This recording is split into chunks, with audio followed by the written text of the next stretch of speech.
Tom Fitton, the president of Judicial Watch and author of Corruption Chronicles. Tom, we welcome you back to America's Forum. This whole deal with 5 more employees and emails. Does the IRS believe the American people are going to swallow this story? No, I don't think anyone believes the IRS is missing any emails. These are just new employees. I'm not quite sure if they're on top of the other 5 that have previously been lost, whose names they refused to reveal to Judicial Watch or the court, or is this a new set of 5? You know, JD, the IRS told us 2 months ago that there have been 2,000 computer crashes since the beginning of the year. And they're just trying to pretend that all this stuff disappears. And, you know, they told us they had catastrophic backup systems, and we believe that's government-wide. So I don't believe there are really any missing emails. They're just emails in places they don't want to look.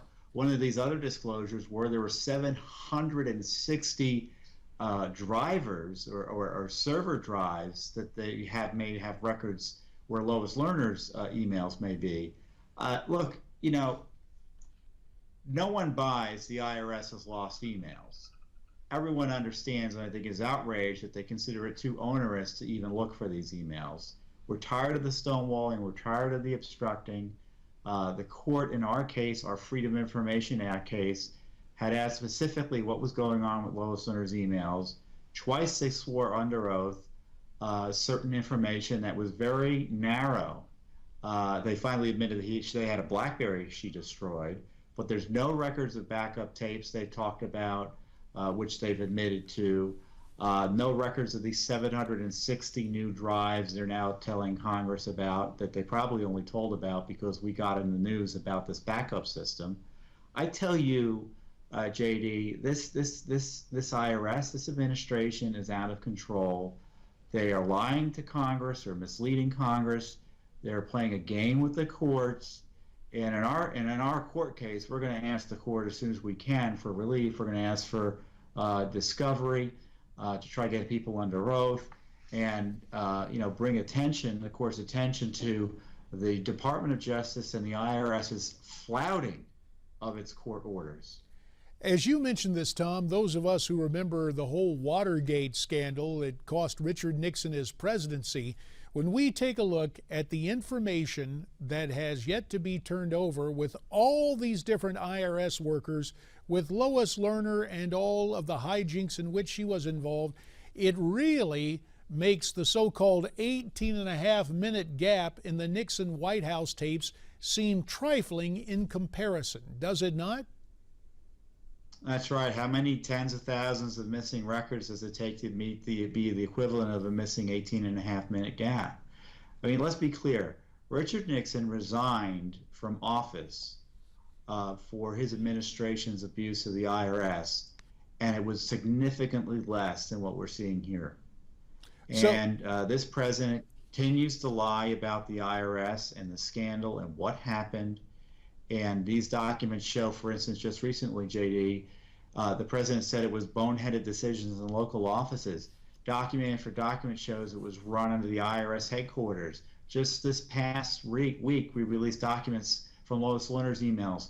No one is to be approved or denied without the involvement of IRS headquarters.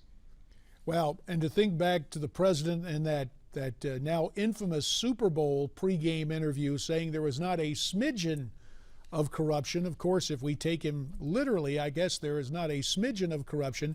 It appears there is a massive eruption of corruption within the walls of the Internal Revenue Service. That's right, and you referenced the beginning of the segment about the misuse of donor lists.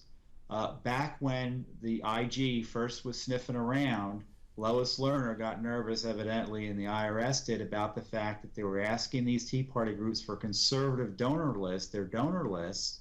They didn't need these donor lists to evaluate their exemptions, and they admitted that. Lois Lerner said, we didn't need or use them. What do we do with them? And evidently they decided either to destroy or return them, although that evidently didn't happen. But another email shows that another official said, wait, hold on. We're using these for a secret research project. What the heck is going on? You donate to a Tea Party group, your name's illicitly gotten from the IRS, and the IRS wants to use it as a secret research project? What is going on? We're just getting to we're at the tip of the scandal, the tip of the iceberg of the scandal, as far as I'm concerned. What is this secret research project? You know, if you were a donor to one of these groups whose donor names was turned over to the IRS improperly got them, you were more likely to get audited. The Ways and Means Committee did the numbers. And you still have these leftists in the Senate, the ones who are pressuring the IRS to do this oppression. Senator Levin issued a report suggesting liberals and progressives were gone after. No progressives had their exemptions or their applications denied. Zero evidence.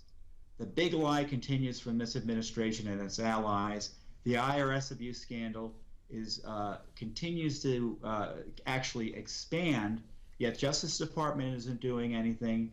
Media is asleep at the switch by and large, at least the legacy media is.